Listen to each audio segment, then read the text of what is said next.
Bago po tayo magsimula, alam nyo ba na ang isang like ay napakalaking tulong para sa isang channel? Kaya pindutin nyo na po sana yan. Mag-comment na rin kayo ng kahit ano. Tara, magkwentuhan tayo. Magandang araw, Sir Dan. At sa lahat ng nakikinig sa inyong channel.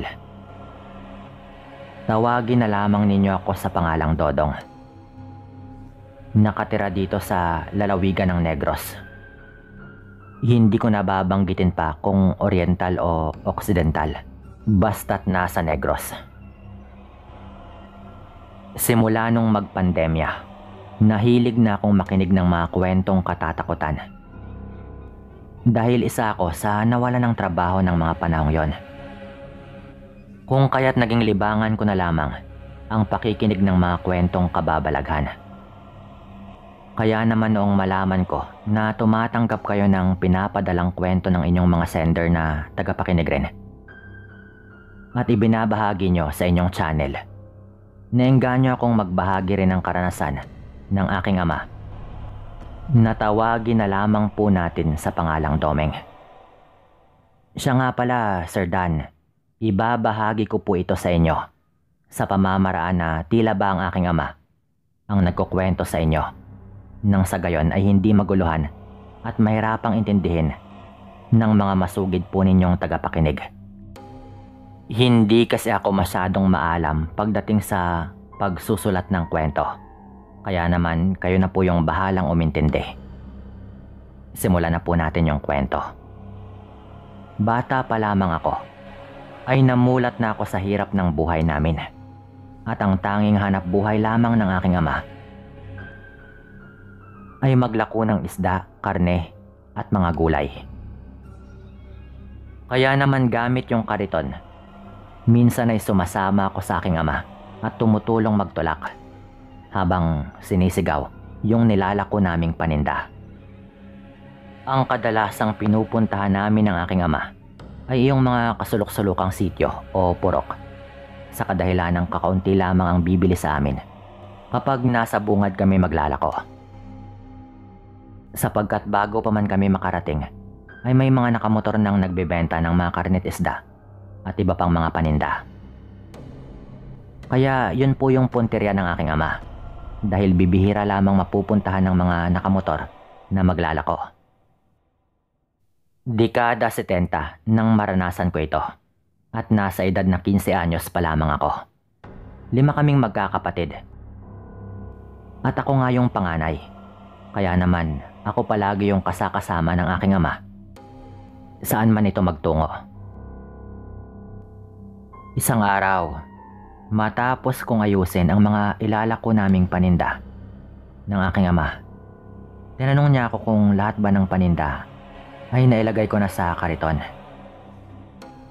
Opo, tay. Nailagay ko na lahat. Wala nang problema. Tugon ko pa. Ano pang tinutunganga mo dyan? Kilos na, Domeng. Magbihis ka na para makapaglako na tayo at makabenta ng ating mga paninda. Utos pa sa akin ng aking ama. Nang marinig ko yung utos niya, nagmadali na akong pumasok sa kwarto at nagbihis na nga ng maayos na damit. Pagkatapos ay nagpaalam na rin sa aking ina na maglalako na kami ng paninda ni Itay. Matapos kong makapagpaalam, ay agaran na rin kaming umalis ng aking ama at nagsimula ng maglako habang tulak-tulak ko yung kariton. Samantalang yung aking ama naman ay panayong pag-alok ng mga paninda namin sa bawat mga taong dumaraan. Makalipas nga yung ilang oras ng aming paglalako, ay kakaunti pa lamang ang aming nabenta. Bakit kaya napakatumal ngayong araw, anak? Kanina pa tayong naglalako pero kakaunti pa lamang ang nabawas sa ating mga paninda. Narinig kong wika ng aking ama. Sinabi ko naman sa kanya na baka nagkataon lamang na walang pera yung mga tao sa sityong aming nadaanan. Bakit ka ako hindi namin subukang magtungo pa sa iba? At sumang-ayon naman yung tatay ko sa aking sinabi. At ang sabi nito ay puntahan na lamang raw namin yung karatig na purok na hindi pinupuntahan ng ibang maglalako. Malamang daw ay maraming bibili sa kanyang tinutukoy dahil wala namang pumupunta doon. Hindi ba't mahigpit tayong pinagbabawalan ni inay na huwag magawi sa purok na yon? Di ba tay? Baka mamaya kapag nalaman to ni inay na nagpunta tayo roon, mapagalitan pa po tayo. Wika ko pa nga kay tatay. Dahil ayon nga sa mga usapan, ay minsan nang hinabol sa purok na yon ang isang maglalako ng karne. Nang medyo kakaiba daw na nilalang na ang sabi ng karamihan ay isa umanong aswang. Dahil na rin sa habang hinahabol daw yung maglalako ay nakakarinig daw siya ng huni ng wakwak. Mabuti na lamang at nakalabas raw po yun kaagad sa purok na yon at nakahingi ng tulong kung kaya't hindi ito napahamak. Kaya simula nang kumalat ang pangyayaring yon sa iba't ibang mga karatig lugar, ay wala na ngang nagtatangkapang pumasok sa purok na yon dahil ayaw nilang maranasan ang naranasan ng lalaking naglalako ng karne. Ay nako anak, huwag kang magpapaniwala sa mga ganyan. Mas maniwala ka kung talagang ikaw na mismo ang nakakita. Pero yung mga sinabi nilang hinabol ng wakwak, yung maglalako ng karne, huwag kang maniwala roon. Baka nga lasing lamang yung lalaking iyon eh. Kaya imbis na aso yung humabol sa kanya, abay na pagkamalan pa niyang aswang ang lintik na aso. Medyo sarkastiko pang wika ng aking ama. Sige po itay, kayo po yung bahala. Alam niyo naman po siguro kung saan ninyo gustong maglako ng paninda. Kaya ako naman po ay susunod lamang. Tugon ko naman sa aking ama. Kaagad na nga kaming naglakad patungo sa karatig purok. At habang naglalakad kami ay may nakasalubong kaming matandang babae. Nagtatanong ito kung ano ang nilalako namin at saan kami patungo. Mga karne at isda po. Bibili po ba kayo, manang? Tanong pa ng aking ama sa matanda. Sumilip naman yung matanda sa aming mga paninda na nakabalot nga ng supot. At nagwikang bibili umano siya. Kaya naman yumuko na ang aking ama at kinuha yung tinuturong bilhin ng matanda. Matapos ngang bigyan ng aking ama, ay nagtanong pang muli yung matanda kung saan kami pupunta. Sinabi naman ng aking ama na sa karatig purok lang. Doon umano kami maglalako at magbabaka sakali lamang na merong bibili ng aming paninda. Ah, ganoon ba? Abay tamang-tama, taga roon rin ako eh. Sasamahan ko na kayo. Batid kong magugustuhan ng mga kapitbahay ko ang karning inyong nilalako. Nakangisip ang wika ng matanda. Kahit nasa murang edad pa ako ng mga panahong iyon, ay nakaramdam ako ng kilabot sa katawan. Lalo na nga nung nasipat ko yung mga mata ng matanda na para bang bigla-bigla na lang nag-iiba habang nakayuko yung aking ama at kinukuha ang karning binili ng matanda. Nasilayan ko rin yung kanyang pagtatakam sa karne.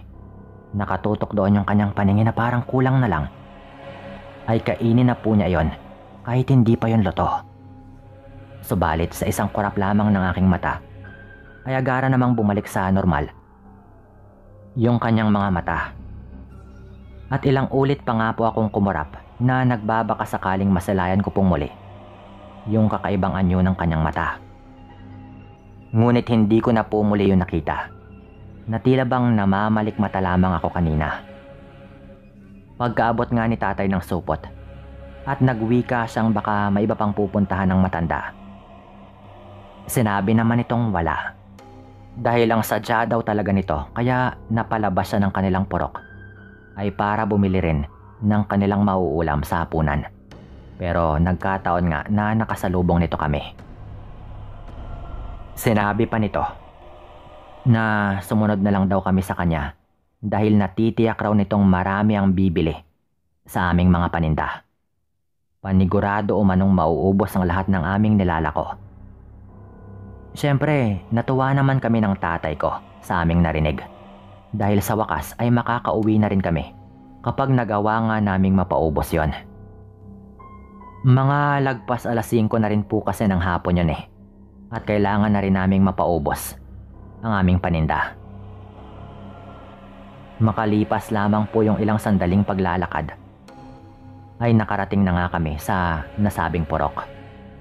Habang naglalakad kami, nakikita ko na tila ba kakagising lamang ng mga taong naninirahan roon. Sa kadahilan ng buhagag pa ang kanilang mga buhok at mahahalata mo talagang mga bagong gising pa lamang. Naglakad pa nga papasok yung matanda.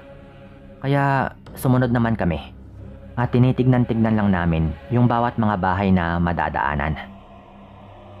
Napuna kong halos magkakaparehas ang mga bahay ng mga nakatira roon. Lahat kasi ng mga bubungan ay ari sa pawid at ang kanilang mga dingding ay kawayan. Nakataas din sa lupa ang mga sahig. At marami ring mga tanim na kawayan sa purok na iyon. May mga naglalakihan pang puno ng mga kahoy na nagbibigay lilim sa mga kabahayan. Kung kaya't kahit mga 5:00 mahigit pa lang ng hapon ng mga oras na iyon, ay parang mag-7 na ng gabi. Sapagkat habang naglalakad nga kami doon, ay padilim na ng padilim ang buong paligid. May nakikita naman kaming nakasindi ng mga lampara bilang ilaw ng mga kabahayan na aming nadadaanan. Nang mga oras po na iyon, hindi ko alam kung bakit bigla akong kinakabahan na talagang bumibilis yung tibok ng aking puso. Na para bang may hindi magandang mangyayari sa amin. Kaya naman, binulungan ko yung aking ama na bumalik na lamang kami sa aming pinanggalingan. Mukha naman kasing walang mga balak bumili yung mga taong naroroon. Paano ba naman nananatiling nakatitig lamang ang mga ito sa amin? Napakatalim pa ng kanilang mga tingin. Manang, dito na lamang po kami. Dito na po kami banda. Pwede nyo na po kaming iwan. Maraming salamat ho. Wika ng aking ama sa matanda na medyo nauutal-utal pa nga. Dahil nakita na rin kasi namin na dahan-dahang lumalapit sa aming kinatatayuan ang mga tao. Kaya nga lang, matalim pa rin ang kanilang mga titig. At kakaiba ang kanilang mga kinikilos na para bang nagpapahiwatig ng masama. Maya-maya pa, napansin kong huminto yung matanda sa paglalakad. Subalit hindi ito umiimik. At dahil sa nakatalikod ito, ay hindi ko na nakikita ang kanyang mukha. Nung akmang uulitin pa sanang magsalita ni Itay, nang bigla na lamang humarap sa amin yung matanda na nakamulagat na ang mga mata. Dahil sa pagkabigla, halos sabay pa kaming napasigaw ni Itay sapagkat nakakapanghilakbot talagang tignan ang wangis ng matanda. Nakabuka po yung kanyang bunganga at napakalaki. Ganon din yung kanyang mga mata na parang nagbabaga na. Walang humpay rin yung pagtulo ng kanyang mga laway patungo sa kanyang dibdib. At umaalingasaw ang napakabahong amoy na para bang amoy ng panis na laman o kaya ay amoy ng nabubulok na dugo. Malakas na napamura yung aking ama at mabilis po niya akong hinawakan ng kamay. Sabay hatak at kumaripas na nga kami ng takbo pabalik. Tay, sandali lang. Yung paninda natin. Wika ko pa sa aking ama habang kami ay tumatakbo. Narinig ko pang sumagot ito. Nawag ko na raw yon pansinin pa at tumakbo na lamang ako ng mabilis hanggat kaya pa. Magtatanong na sana ako sa kanya nang sa bigla na lamang kaming makarinig ng mga pag-angil. Yung tipong parang nag-aaway na mga hayop. Halos makaladkad na po ako noon ng aking ama dahil sa bilis ng kanyang pagtakbo. Bilisan mong tumakbo at huwag ka nang lumingon pa. Gigil na sigaw ng aking ama nang mapansin niyang akmang lilingon pa sana ako. Nakarinig kasi ako ng mga yabag ng paa habang parang meron din humahabol sa amin. At dahil nga sa murang edad ko at kagustuhang malaman kung anong nangyayari sa aming likuran, hindi na nga ako nag-atubili pa na lumingon. At yun nga ang pinakapinagsisihan ko sa buong buhay ko. Kung nakinig lang sana ako sa aking ama ay hindi ko sana matutuklasan ang nakakarinding pangyayari. Sa kadahilanang sa aking paglingon ay kitang-kita kong pinag-aagawan ng mga taong nakita namin yung nilalakong karne na animoy mga hayop na medyo kakaiba na rin ang kanilang mga anyo, na para bang mga hayop na uhaw sa laman. Narinig ko pa nga silang nag-aangil habang nag-aagawan at nilalantakan ang hilaw na karne. Sobrang takot yung naramdaman ko kaya napaiyak na rin ako noon. Mura naman ang mura ang aking ama. At sinabihan nito ako na walang maitutulong sa akin ng pag-iyak. Bagkos, mas bilisan ko pa raw ang aking pagtakbo para makalabas na nga kami sa purok na iyon. Bilisan mong tumakbo at baka mahabol na tayo. Muling sigaw pa ng aking ama. Mas lalo ko pang binilisan ang aking pagtakbo. At sa kamalas-malasan pa, napigtas pa nga yung aking tsinelas. At sinabi nga ni Itay na iwanan ko na raw yon para makatakbo ako ng mabilis.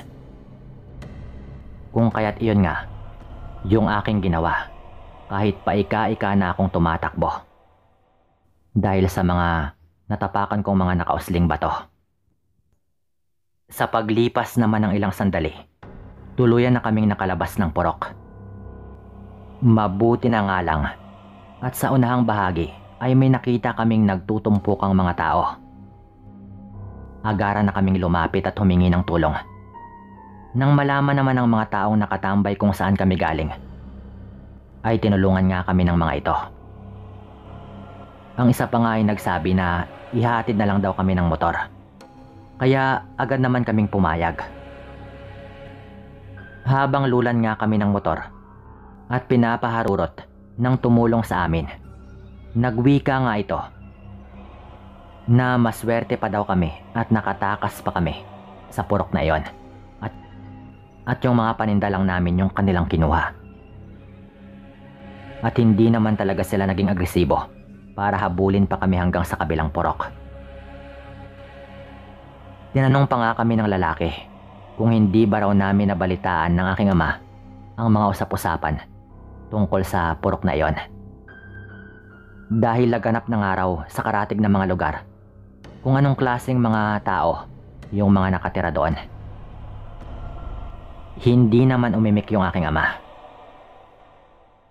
Dahil unang-una pa lang, binalaan na rin kami ng aking ina na wag nang magawi pa roon dahil nga sa mga balita. Nang makarating na nga kami sa bahay, nasermo na naman kami ng aking inay. At talagang pinagalitan yung aking ama. Dahil sa katigasan nga ng kanyang ulo.